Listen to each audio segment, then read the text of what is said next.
To my cooking show. No, just kidding. I am coffee dyeing wax paper, and I bought a big roll of it at Walmart for $1.96. And I'm using instant coffee. I used about a cup of it, and there's a big difference between hot coffee and cold coffee. As you can see, there's steam coming out of this one, and this one is just sitting here cold. Now, typically when I do lace dyeing, I like my coffee or my tea to be a little bit cold because I get better saturation in the lace. I don't know why. The hot doesn't tend to stick to the lace as well, and I like it cold. But on wax paper, there's a big difference. And you see how pretty that is. It really did a great job. And that's what it looks like by itself. This is cold coffee, and it looks blotchy and splattered, and it's not as pretty as this. Now, if you get this, you don't like it, go ahead and dip it into really hot coffee, and you can fix it up. What it is that the hot coffee kind of melts in that wax, and then when you bake it at 290, you get a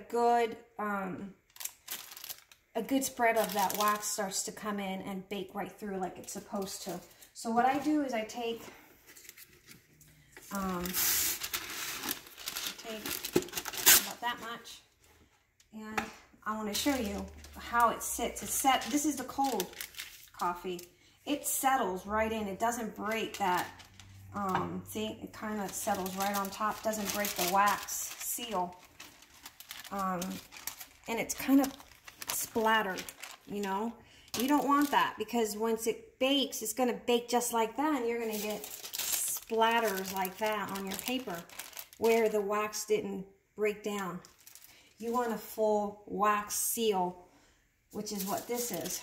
It's completely wax, and the seal of the wax is spread. That makes sense. So see the difference of that? Now watch what happens. Let's put that over here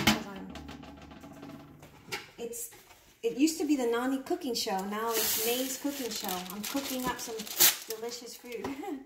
Okay, so see the difference? I'm just gonna, it's really hot coffee, but I just treat it like I'm very carefully dip it in there, and it's super hot, and you could probably use some prongs or something,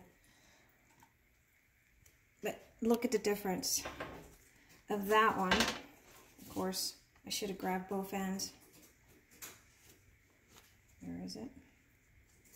You want to grab both ends, but see the difference? It literally soaked right into that wax, and so when I bake it, it's going to be completely, there's a big difference between this one and that one. Splotty, or splatchy, blotty, whatever. And then there's that one, it kind of broke right through the wax because that coffee's so hot, it broke through the wax, and it's going to seal it together. You want this one, not this one. You just got to be careful that you don't burn yourself when you're dipping it in. So anyway, that's my little tip. Thanks for watching.